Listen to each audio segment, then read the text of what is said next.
الحمد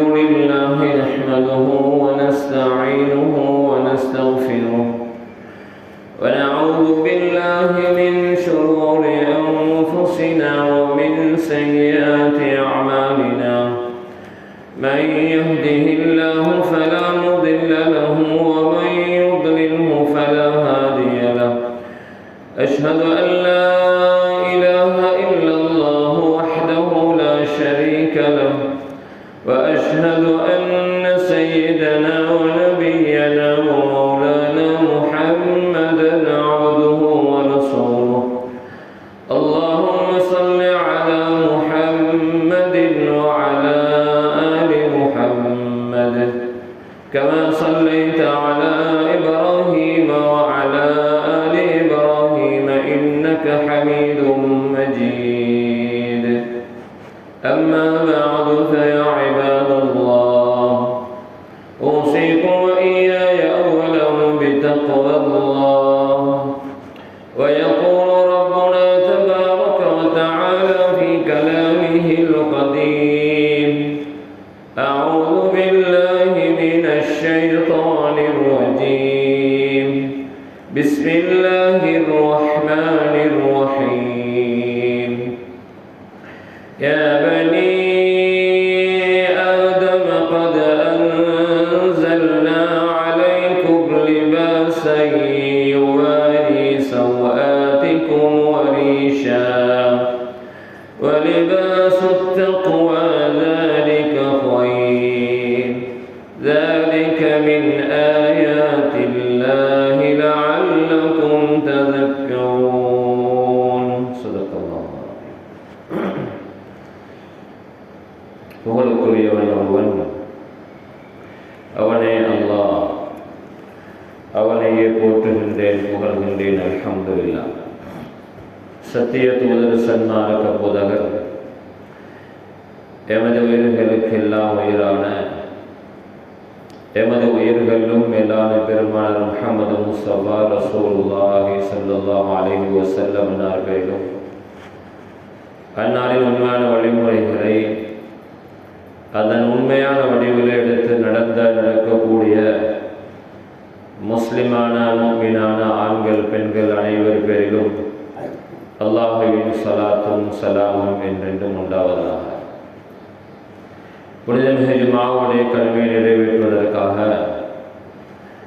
வல்லவன் அல்லாஹுவின் இல்லமாம் மஸ்ஜிதிலே அமர்ந்து கொண்டிருக்கும் மேலானவர்களே, அன்பிற்குரிய சகோதரர்களே, பெரியார்களே, அல்லாஹ் ரப்பல் இஸ்ஸத் ஜல்ல ஜலாலுஹு நமக்கு எவைகளை கட்டளையாக பிறப்பித்திருக்கிறானோ அவைகளை வாழ்க்கையில் முடியுமான அளவு முழுமையாக எடுத்து நடந்து கொள்ளும்படியும், எவைகளை விட்டும் நம்மை தடுத்து தடை செய்திருக்கிறானோ அவைகளில் இருந்து முழுமையாக தவிர்த்து ஒதுங்கி நடந்து கொள்ளும்படியும் எனக்கும் அப்பால் உங்களுக்கும் வசிய செய்து கொள்கிறேன். அல்லாஹ் நல்லடியார்களே, மேலானவர்களே, அல்லாஹ் ரப்பல் இஸ்ஸத் ஜல்ல ஜலாலுஹு நம்மை படைத்தது மாத்திரமல்ல, நமக்கு வாழுகின்ற வழியையும் முறையையும் காட்டி தந்திருக்கிறார். நமக்கு மட்டுமல்ல, உலகத்தில் வாழ்கின்ற அனைத்து ஜீவராசிகளுக்கும் வாழுகின்ற வழியை காட்டி கொடுத்தவன் அல்லாஹ். அந்தந்த படைப்பினங்களுடைய வாழ்க்கையினுடைய ஸ்டைல் அல்லாஹ் தஆலா படித்து கொடுத்தது. மாடு புல் தின்கின்றது, அல்லாஹ் ஜல்ல ஜலாலுஹு ஏற்படுத்திய நியதி. புலி மாமிசம் சாப்பிடுகிறது, அல்லாஹ்வுடைய நியதி. சகோதரர்களே, மேலானவர்களே, அல்லாஹ் ரப்பல் இஸ்ஸத் ஜல்ல ஜலாலுஹு அந்தந்த வாழ்க்கையினுடைய வழிகாட்டலை கொடுத்து படைப்பினங்களை அல்லாஹ் ஜல்ல ஜலாலுஹு நிர்வகித்துக் கொண்டிருக்கிறார். அது போன்றுதான் மேலானவர்களே, மனிதர்களாகிய எமக்கு அல்லாஹ் ஜல்ல ஜலாலுஹு நம்மை இந்த உலகத்தில் படைத்ததோடு நின்று விடாமல் நமக்கு வழிகாட்டுவதற்காக அல்லாஹ் ஜல்ல ஜலாலுஹு ஏராளமான ஏற்பாடுகளை செய்து கொண்டும் இருக்கிறார். அல்லாஹ் ஜல்ல ஜலாலுஹு அதற்கென்று ஸ்பெஷல் விசேஷமான ஒரு படைப்பை, அதாவது மனிதர்களில் இருந்தே தெரிவு செய்யப்பட்ட பரிசுத்தமான அல்லாஹ் தஆலாவினுடைய வேத வாக்குகள், அவனுடைய வஹி அருளப்படுகின்ற, அல்லாஹ் தஆலாவோடு நேரடியான தொடர்பை வைத்துக் கொண்டிருக்கின்ற நபிமார்களை, ரசூல்மார்களை அல்லாஹ் தஆலா அனுப்பி வைத்தான். அவ்வப்போது வாழ்ந்த சமூகத்தாரை எப்படி வழிகாட்ட வேண்டும், வழிநடத்த வேண்டும் என்ற நுணுக்கத்தோடு அல்லாஹ் ஜல்ல ஜலாலுஹு அந்த மனிதர்களை, அந்த காலத்தினுடைய சமூகத்தார்களை வழி நடத்தினான். அதன் அடிப்படையில் அதனுடைய வரிசையில் மேலான ரசூலுல்லாஹி ஸல்லல்லாஹு அலைஹி வஸல்லம் அவர்களை இறுதி நபியாக, இறுதி உம்மத்தினுடைய தூதராக, இறுதி உம்மத்தினுடைய வழிகாட்டியாக அல்லாஹ் ஜல்ல ஜலாலுஹு அனுப்பி வைத்தார்.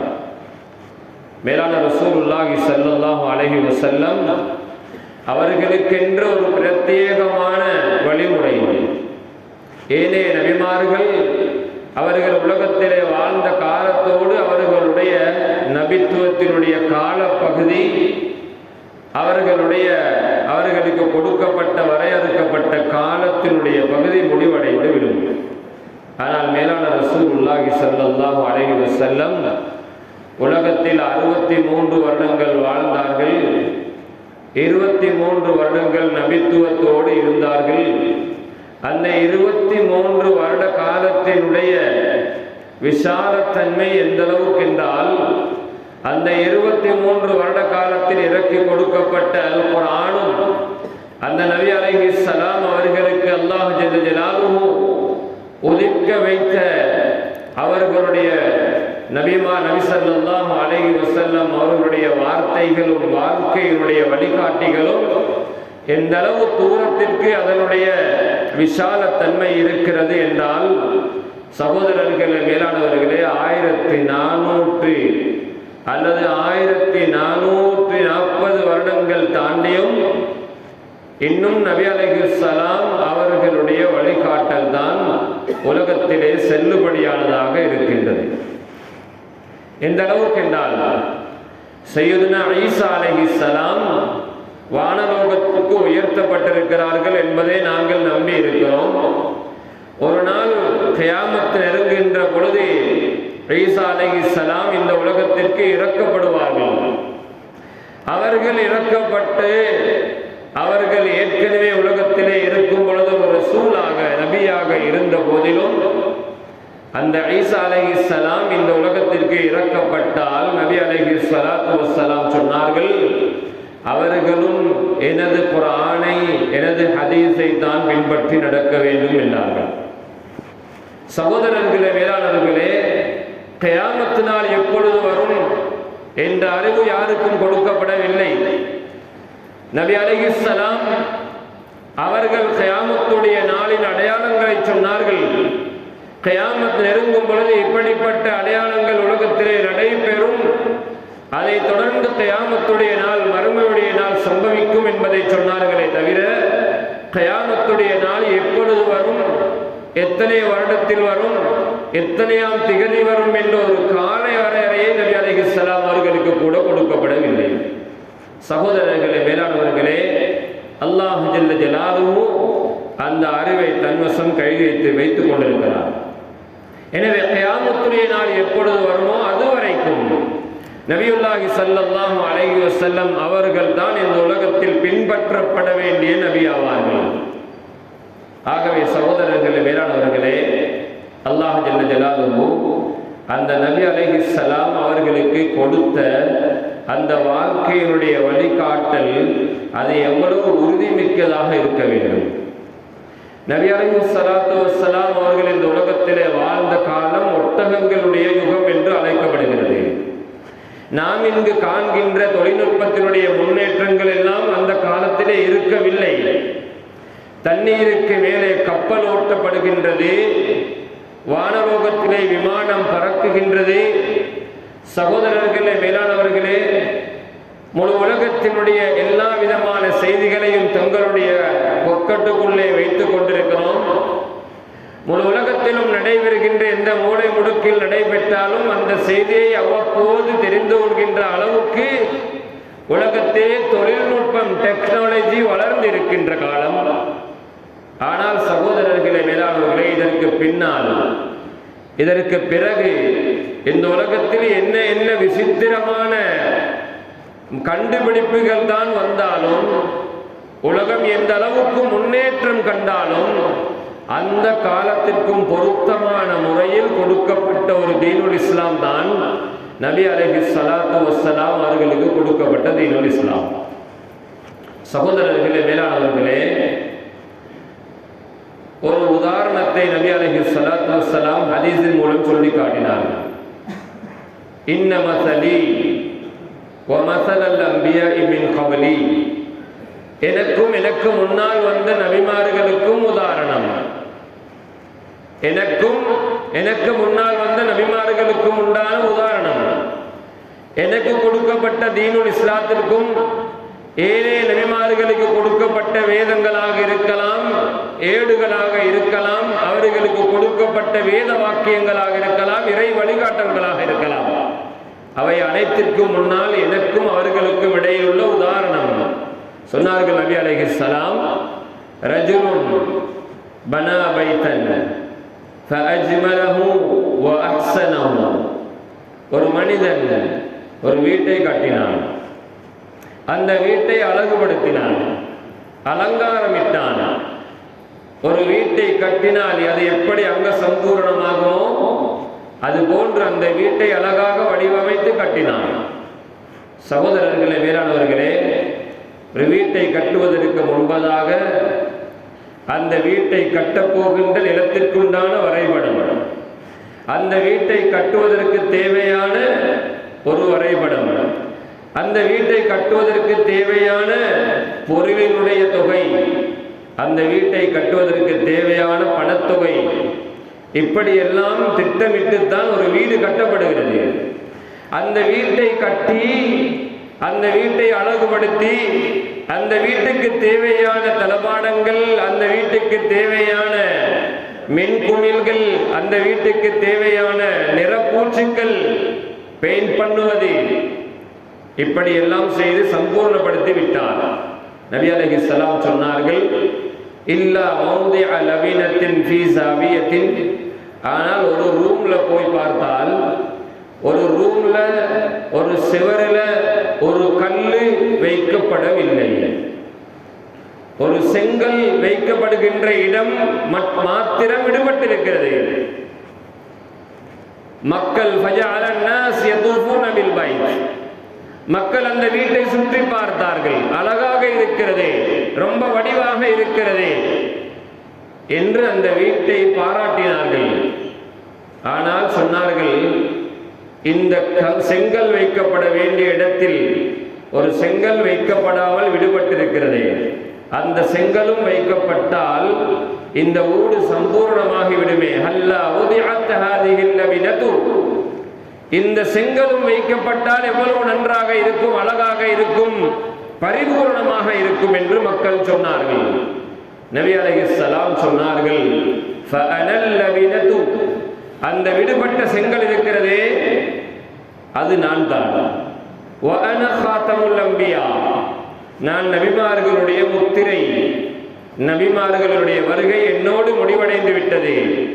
எப்பொழுது நான் இந்த உலகத்திற்கு நபியாக அனுப்பப்பட்டேனோ, இந்த தீனுல் இஸ்லாத்தில் இருந்த ஒரே ஒரு ஓட்டை, ஒரே ஒரு குறைபாடும் நிவர்த்தி செய்யப்பட்டு இந்த தீனுல் இஸ்லாம் பூர்த்தி செய்யப்பட்டு விட்டது. இதற்கு பிறகு இந்த தீனுல் இஸ்லாத்தில் இருந்து குறை காணுவதற்கோ அல்லது நிறைவு செய்யப்படுவதற்கோ எந்த விதமான அவசியமும் கிடையாது, அங்க சம்பூர்ணப்படுத்தி விட்டது. 23 வருட காலங்களுக்குள்ளே நபி அலைஹிஸ்ஸலாத்து வஸ்ஸலாம் கடைசி ஹஜ்ஜத்துல் வதா, ஹஜ்ஜுடைய காலத்தை அடைந்திருக்கிறோம். துல்கஅதா, துல்ஹிஜ்ஜா, இதெல்லாம் முழுமையாக ஹஜ்ஜுடைய காலம். யாரெல்லாம் வசதி வாய்ப்பு கிடைத்து ஹஜ் செய்யவில்லையோ, இதுவரைக்கும் அதற்கான முயற்சியும் எடுக்கவில்லையோ, இந்த வருடம் அவர்களுக்கு ஹஜ் செய்ய முடியாது.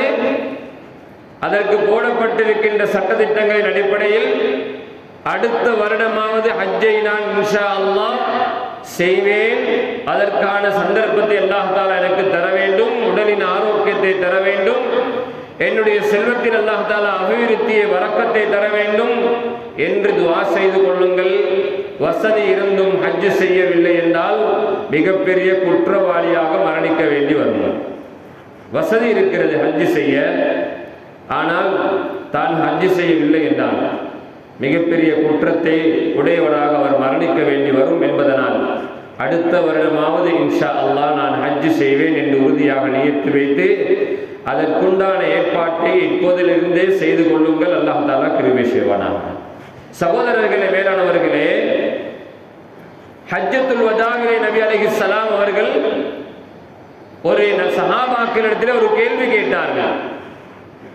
இன்னக்கும் மஸ்ஊலூன அன்னி, அல்லாஹ் ஜல்ல ஜலாலுஹு கியாமத்துடைய நாளில் உங்கள் அனைவரையும் எழுப்பி என்னை பற்றி உங்களிடத்திலே கேட்பான். ஃபமா அன்தும் காயிலூன், நீங்கள் என்ன சொல்ல போகிறீர்கள்? எவ்வளவு தைரியமாக கேட்டார்கள். யாராலும் கேட்க முடியாது. No one perfect. என்ன பத்தி என்ன சொல்றீங்க? யாருக்கும் கேட்க முடியாது. என்னதான் அங்க சம்பூர்ணமான தன்மைகள் இருந்தாலும் ஒரு குறையை அல்லாஹ் தஆலா வைத்திருப்பான். ஆனால் நபி அலைஹிஸ்ஸலாத்து வஸ்ஸலாம் எப்பொழுது கேட்பதை பற்றி சொன்னார்கள் என்றால், இன்னக்கும் மஸ்ஊலூன அன்னி, உங்களிடத்தில் அல்லாஹ் ஜல்ல ஜலாலுஹு என்னை பற்றி கேட்பான். ஃபமா அன்தும் காயிலூன், நீங்கள் என்ன சொல்ல போகிறீர்கள் என்று கேட்டார்கள். சஹாபாக்கள் சொன்னார்கள், யா ரசூலல்லாஹ், நாங்கள் சாட்சியாக இருக்கிறோம், நாங்கள் உங்களுக்கு பூரணமான ஒத்துழைப்பு வழங்குவோம், மறுமையில் உங்கள் சார்பாக நாங்கள் பேசுவோம், அல்லாஹ்விடத்திலே உங்களை பற்றி நாங்கள் நல்ல முறையில் சாட்சி சொல்வோம், உங்களுக்கு ஒப்படைக்கப்பட்ட மார்க்கத்தை வழிகாட்டலை சரியான முறையில் எங்களுக்கு நீங்கள் ஒப்படைத்து விட்டீர்கள், எங்கள் விடயத்தில் நீங்கள் நலவை நாடினீர்கள், உங்களுக்கு தந்த பொறுப்பை எங்களிடத்திலே கொண்டு வந்து சேர்த்தீர்கள் என்பதில் நாம் உங்களுக்கு சாட்சியாக இருப்போம் என்று சொன்னவுடன் நபி அலைஹிஸ்ஸலாத்து வஸ்ஸலாம் தன்னுடைய முகத்தை வானத்தின் பக்கம் திருப்பி தன்னுடைய கைகளை வானலோகத்தின் பக்கம் நீட்டி, அல்லாஹும்ம ஷ்ஹத், யா அல்லாஹ், நீ இந்த நிகழ்விற்கு சாட்சியாக இரு என்று சொல்லி அல்லாஹ்விடத்திலும் ஒப்படைத்து விட்டு தான் இந்த உலகத்தை விட்டு பிரிந்தார்கள். சகோதரர்களே, மேலானவர்களே, 15 நிமிடங்களாக இந்த விடயங்களை தெளிவுபடுத்தி எதற்காக வருகிறேன் என்றால், அல்லாஹ் தஆலா எனக்கும் உங்களுக்கும் கிருபை செய்வானாக. அல்லாஹ் தஆலா எங்களுக்கு ஒரு சொற்ப கால வாழ்க்கையை தந்திருக்கிறான். திடீரென்று மரணங்கள் சம்பவிக்கின்றன. எந்த நேரத்தில் எப்படி மௌத்து வரும், மௌத்துக்குண்டான காரணங்களை கற்பிப்பவன் அல்லாஹ்.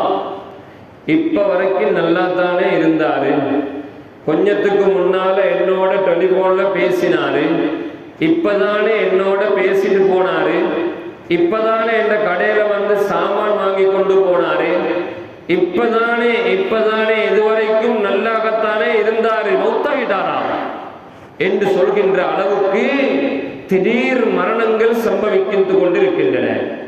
மௌத்தை சொல்லி பயங்காட்டுவதல்ல சகோதரர்களே, மேலானவர்களே, எல்லோரும் மௌத்தை ஏற்றுக்கொண்டிருக்கிறோம். எல்லோரும் மௌத்தாகி ஆக வேண்டும். மரணத்தை எதிர்பார்த்து தான் உலகத்திலே வாழ வேண்டும். மரணத்திற்கு பிறகுண்டான வாழ்க்கை தான் நிச்சயமான வாழ்க்கை. நாம் வாழுகின்ற வாழ்க்கை ஒரு போலியான வாழ்க்கை. நானும் நீங்களும் ஒரு பாத்திரத்திலே நடித்துக் கொண்டிருக்கிறோம்.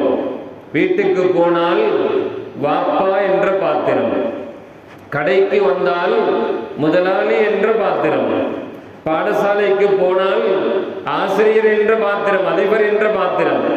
சகோதரர்களே, மேலானவர்களே, சகோதரனோடு இருக்கும் பொழுது சகோதரன் என்ற பாத்திரம், தாயோடு இருக்கும் பொழுது மகன் என்ற பாத்திரம். உலகத்தில் ஒவ்வொரு இடத்திலும் நமக்கு ஒவ்வொரு பெயர் சொல்லப்படுகின்றது. அந்த பெயரிலே நாம் அல்லாஹுக்கு முன்னால் நடித்து கொண்டிருக்கிறோம். அல்லாஹ் ஜல்ல ஜலாலுஹு எங்களுடைய இந்த உலகத்தினுடைய வாழ்க்கையை வைத்துத்தான் மறுமையினுடைய வாழ்க்கையை புள்ளி போட போகிறான். சகோதரர்களே, மேலானவர்களே, நபி அலைஹிஸ்ஸலாம் அவர்கள் நமக்கு காட்டிய வழிகள் சுன்னத்தான வழிமுறைகள் என்று சொல்லப்படுகின்றன. சகோதரர்களே, மேலானவர்களே, நபி அலைஹிஸ்ஸலாத்து வஸ்ஸலாம் அவர்களுடைய உச்சந்தலையில் இருந்து உள்ளங்கால் வரைக்கும் அவர்கள் பேசிய பேச்சுகள், அவர்கள் விட்ட மூச்சுகள், அவர்கள் பார்த்த பார்வைகள், அது மட்டுமல்ல அவர்கள் கண்ணால் செய்த சாடைகள், அவர்கள் கையால் செய்த சைக்கிளைகள், அவர்கள் காலால் நடந்து போன நடைகள் எல்லாம் அல்லாஹ் தாலாவால் ஏற்றுக்கொள்ளப்பட்டவை. அல்லாஹ் தாலா அவைகளை உம்மத்திற்கு வழிகாட்டலாக ஆக்கியிருக்கிறார். மறந்து விடாதீர்கள். நபி அலைஹிஸ்ஸலாத்து வஸ்ஸலாம் அவர்களுடைய வாழ்க்கை விஷயத்தில் நீங்களும் விளையாடி கொண்டிருக்கிறோம் என்றுதான் சொல்ல வேண்டும். ஏதோ ஒரு விதமான வாழ்க்கை வாழ்ந்து கொண்டு போகிறோம். உலகத்தில் முஸ்லிம்கள் என்று பெயரோடு வாழ்வதற்கு எனக்கு தகுதி இருக்கிறதா என்பதை நான் ஒவ்வொரு பொழுதும் சிந்திக்க வேண்டும். சகோதரர்களே, மேலானவர்களே, கொடுக்கல் வாங்கலில் ஈடுபட்டால் நபி அலைஹிஸ்ஸலாம் ஒரு வியாபாரி. கதீஜா ரலியல்லாஹு அன்ஹா அவர்களுடைய வியாபாரத்தை சுமந்து கொண்டு நபி அலைஹிஸ்ஸலாத்து வஸ்ஸலாம் வியாபாரியாக திகழ்ந்தார்கள். அவர்களுடைய வியாபாரத்தில் இருந்த நேர்மை தன்மை, அவங்க பாவைய அந்த நேர்மையை ஏற்றுக்கொண்ட, நேர்மையை பார்த்த கதீஜா ரலியல்லாஹு அன்ஹா நபி அவர்களை தன்னுடைய கணவனாக ஏற்றுக்கொண்டார்கள். சகோதரர்களே, மேலானவர்களே, பேச்சிலே நம்பிக்கை, வார்த்தையில் உறுதிப்பாடு, வழிகாட்டல் என்றால் அணுவும் பிசகாமல் நமக்கு வழிகாட்டி இருக்கிறார்கள். சகோதரர்களே, மேலானவர்களே, ஆனால் அந்த சஹாபாக்கள் எப்படி அந்த நபியை பின்பற்றினார்கள் என்றால் ஸல்லல்லாஹு அலைஹி வஸல்லம் அந்த சஹாபா ரலியல்லாஹு அன்ஹும் சில சந்தர்ப்பங்களில் சொன்னார்கள், நபியுல்லாஹி ஸல்லல்லாஹு அலைஹி வஸல்லம் அவர்களுடைய வழிகாட்டலை என்னுடைய உயிர் போனாலும் விட்டுக் கொடுக்க மாட்டேன். நபி அலைஹிஸ்ஸலாத்து வஸ்ஸலாம் அவருடைய உயிருக்கு என்னுடைய உயிரை பணயம் வைத்து சரி நான் பாதுகாப்பு கொடுப்பேன். கேட்கப்பட்டது, ஹுபைப் ரலியல்லாஹு அன்ஹு தூக்கு மரத்திலே ஏற்றப்பட்டிருக்கிறார்கள். நாலாபுறத்திலும் அம்புகளை வைத்துக் கொண்டு எதிரிகள் தயாராக இருக்கிறார்கள். மரத்திற்கு மேலே ஏற்றப்பட்டிருக்கின்ற ஹுபைப் ரலியல்லாஹு அன்ஹு நாலாபுறத்தையும் பார்க்கிறார்கள். அம்பை வைத்துக் கொண்டு எரிவதற்கு தயாராக இருக்கிறது. அவர்களுக்கு ஆர்டர் வந்தவுடனே சகோதரர்களை, நாலாபுறத்திலும் துப்பாக்கிகளை வைத்துக் கொண்டு நம்மை சுடுவதற்கு தயாராக இருக்கிறார்கள். இஸ்லாத்தை நீ விட வேண்டும், நபியை நபியாக ஏற்றுக்கொள்ளக் கூடாது, அல்லாஹ்வை மறுக்க வேண்டும், குர்ஆனை மறுக்க வேண்டும் என்று சொல்லப்பட்டால் என்னுடைய நிலைப்பாடு, அந்த சிச்சுவேஷன் எப்படி இருக்கும் என்றதை அவரவர் சிந்திச்சு பாருங்க. ஹுபைப் ரலியல்லாஹு அன்ஹு இடத்திலே கேட்கப்பட்டது, நீ இந்த தூக்கு மரத்திலே ஏற்றப்பட்டிருக்கிறாய், இந்த இடத்துல முஹம்மத் ஸல்லல்லாஹு அலைஹி வஸல்லம் அவர்கள் ஏற்றப்பட்டு நீ உன்னுடைய மனைவி மக்களோடு சந்தோஷமாக இருப்பதற்கு உனக்கு விருப்பமா? நீ இங்கிருந்து ரிலீஸ் பண்ணப்பட்டு நீ உன்னுடைய மனைவி மக்களோடு சந்தோஷமாக இருக்க, நபி அலைஹிஸ்ஸலாம் அவர்களை இந்த தூக்கு மரத்திலே ஏற்றப்பட்டு அம்பால் எரியப்படுவது உனக்கு எப்படி இருக்கிறது என்று கேட்கப்பட்ட பொழுது சொன்னார்கள், இந்த தூக்கு மரத்திலே ஏற்றப்படுவது எப்படி போனாலும் நான் என்னுடைய பிள்ளைகளோடு மனைவியோடு சந்தோஷமாக இருக்க, நபி அலைஹிஸ்ஸலாம் அவருடைய காலில் ஒரு முள் குத்திப்படுவதை கூட நான் ஏற்றுக்கொள்ள மாட்டேன் என்றார். சகோதரர்களே, வேளாளர்களே, கடைசியாக உன்னுடைய ஆசை என்ன என்று கேட்கப்பட்ட பொழுது சொன்னார்கள், என்னுடைய சலாம் என்னுடைய நபிக்கு எத்தி படைக்கப்பட வேண்டும் என்று சொன்னார். அல்லாஹ் ஜல்ல ஜலாலுஹு பல நூறு அல்ல, பல 100 மைல்களுக்கு அப்பால் இருந்த ரசூலுல்லாஹி ஸல்லல்லாஹு அலைஹி வஸல்லம் அவர்களுக்கு சலாத்தை எத்தி வைத்தான். நபி அலைஹிஸ்ஸலாம் அவர்கள் பக்கத்திலே இருந்து சலாம் சொல்வதை போன்று ஹுபைபுடைய சலாத்தை செவியுற்று விட்டு சொன்னார்கள், ஹுபை தூக்கு மரத்தில் ஏற்றப்பட்டு அம்பால் இருந்து கொல்லப்பட்டு விட்டார் என்று சொன்னார்கள். சகோதரர்களே, மேலானவர்களே, சொல்வதற்கு பேசுவதற்கு நாவிற்கு இனிமையாக காதிற்கு இனிமையாக இருக்கலாம். ஆனால் அந்த சஹாபாக்கள் நபி அலைஹிஸ்ஸலாம் அவர்களை எப்படி சுற்றுச்சூழலால் இருந்து பாதுகாத்தார்கள். அந்த நபி அலைஹிஸ்ஸலாம் அவர்களுக்கு தன்னுடைய உயிரை தியாகம் செய்ய தயாராக இருந்தார்கள். எந்த சந்தர்ப்பத்திலும் நபி அலைஹிஸ்ஸலாம் அவர்களிடத்திலே சொல்வார்கள், பி அபி அன்த வ உம்மி யா ரசூலல்லாஹ், யா ரசூலல்லாஹ், என்ற உம்மா வாப்பவே உங்களுக்காக வேண்டி நான் இழக்க தயார் என்று சொல்வார்கள் சஹாபாக்கள். உலகத்தில் அப்படிப்பட்ட ஒரு நபிதான் எங்களுடைய வழிகாட்டி. நான் கவலையாக பேசுகிறேன் சகோதரர்களே, மேலானவர்களே, அந்த நபியுடைய சுன்னத்தை வாழ்க்கையில் ஒன்றொன்றா எடுக்க பழகுங்க. மறுமையில் அல்லாஹ் ஜல்ல ஜலாலுஹு நபியுடைய சுன்னத்தான வழிமுறைகள் வாழ்க்கையில் இல்லாதவருக்கு ஹவுதுல் கௌசருடைய தடாகத்தில் தண்ணீர் கொடுப்பதற்கு கூட இடம் கொடுக்க மாட்டான். மலக்குமார்கள் சில மனிதர்களை விரட்டுவார்கள்.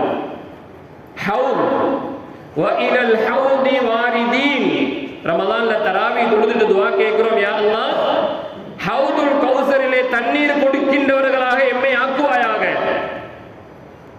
ஹவுதுல் கௌசர்ல தண்ணீர் குடிக்கிறவர்களாக எங்களை ஆக்குவாயாக என்று துஆ கேட்கலாம்.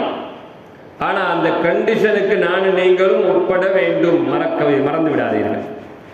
மலக்குமார்கள் விரட்டுவார்கள். நபி அலைஹிஸ்ஸலாம் சொல்வார்கள், அவர்கள் என்னுடைய சமூகத்தை சேர்ந்தவர்கள், என்னுடைய உம்மத்தினர்கள், அவர்களை வரவிடுங்கள், அவர்களுக்கு என்னுடைய கையால் தண்ணீர் கொடுக்க வேண்டும் என்பார்கள்.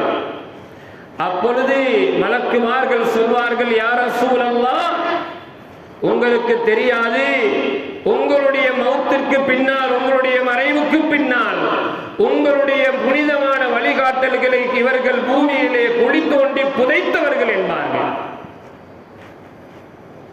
அப்பொழுது ரசூலுல்லாஹி ஸல்லல்லாஹு அலைஹி வஸல்லம் கருணை நபி, காரூணிய உள்ளம் படைத்த நபி ஸல்லல்லாஹு அலைஹி வஸல்லம் சொன்னார்கள், சுக்கன் சுக்கன், என்னுடைய கண்ணுக்கு தெரியாத தூரத்துக்கு இவர்களை விரட்டுங்கள் என்பார்கள். சகோதரர்களை, யார் ஹவுதுல் கௌசர்ல தண்ணீர் கொடுக்கின்ற பாக்கியம் கிடைக்குமோ அவருக்கு மறுமையினுடைய மஹ்ஷர் மைதானத்தில் தாகம் ஏற்பட மாட்டாது. சிராத்துடைய பாலத்தை கடந்து அது நரகத்திற்கு மேலே அமைக்கப்பட்டிருக்கிறது, மறந்து விடாதீர்கள். வ இம் மின்கும் இல்லா வாரிதுஹா கான அலா ரப்பிக ஹத்மம் மக்தியா. அல்லாஹ் சொல்கிறான், நீங்க ஒவ்வொருத்தரும் இந்த சிராத் என்ற பாலத்தால நரகத்துக்கு மேலால போய் ஆக வேண்டும். அல்லாஹ் தஆலா முடிவு செஞ்சிருக்கிறான்.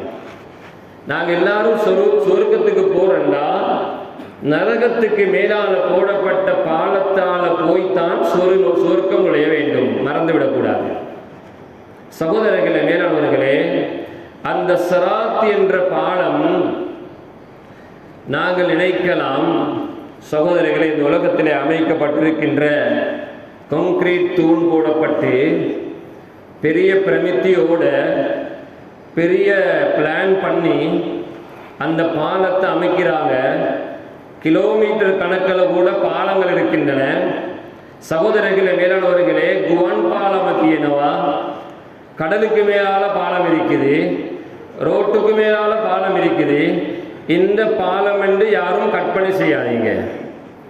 அது மிக மென்மையான பாலம். அது அந்த பாலத்திலே கடந்து செல்வதற்கு காலடி வைத்தவுடன் நரகத்திலே விழுவார்கள் சிலர். அந்த பாலத்தில் அரைவாசியிலே இருக்கும் பொழுது, நடுவிலே இருக்கும் பொழுது நரகத்துக்குள்ளே விழுந்து விடுவார்கள். சிலருக்கு அல்லாஹ் ஜல்ல ஜலாலுஹு நரகத்தினுடைய பாலத்தை கண்ணை பொத்தி திறக்கிற நேரம் அல்ல, மின் வெட்டுகின்ற நேரம். சகோதரர்களே, மேலானவர்களே, மின் வெற்ற நேரத்தில் நீங்க ஆகாயத்தின் பக்கம், வானலோகத்தின் பக்கம் பாருங்கள், எவ்வளவு வேகமாக அது வந்துட்டு போகுது. இந்த மின் வெற்ற வேகத்தில் சில நல்லடியார்கள் இந்த பாலத்தை கடந்து சுருக்கத்தில் வைத்துருவாங்க. சகோதரர்களே, மேலானவர்களே, எமிகிரேஷன் கிடையாது, பாஸ்போர்ட் இல்லை. அல்லாஹ் ஜல்ல ஜலாலுஹு கொடுக்கின்ற அந்த அனுமதி தான் சொர்க்கத்துக்கு செல்வதற்கான அனுமதி.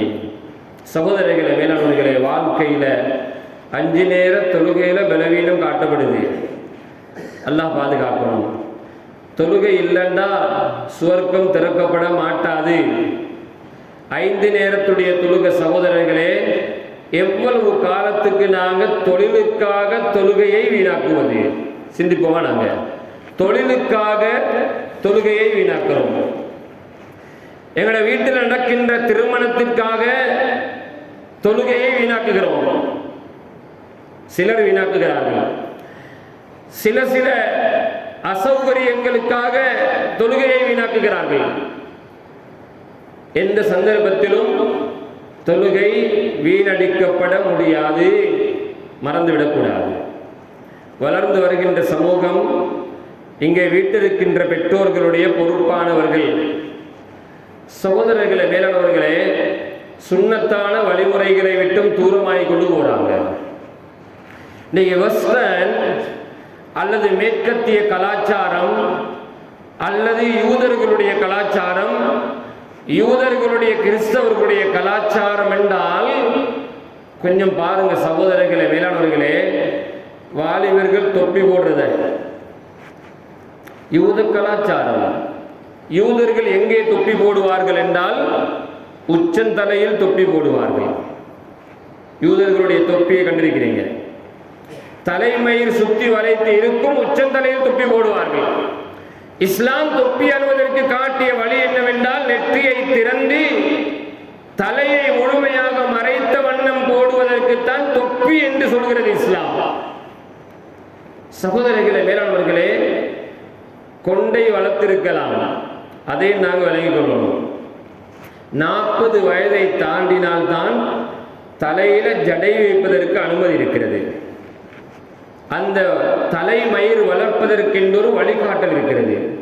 அது எப்படி என்றால், தலையில நீங்க எந்த இடத்தில் ஒரு முடியை வெட்டி எடுத்தாலும் அந்த எல்லா முடியும் ஒரே சைஸ்ல இருக்கும். இதுதான் இஸ்லாத்திய வழிகாட்டல்.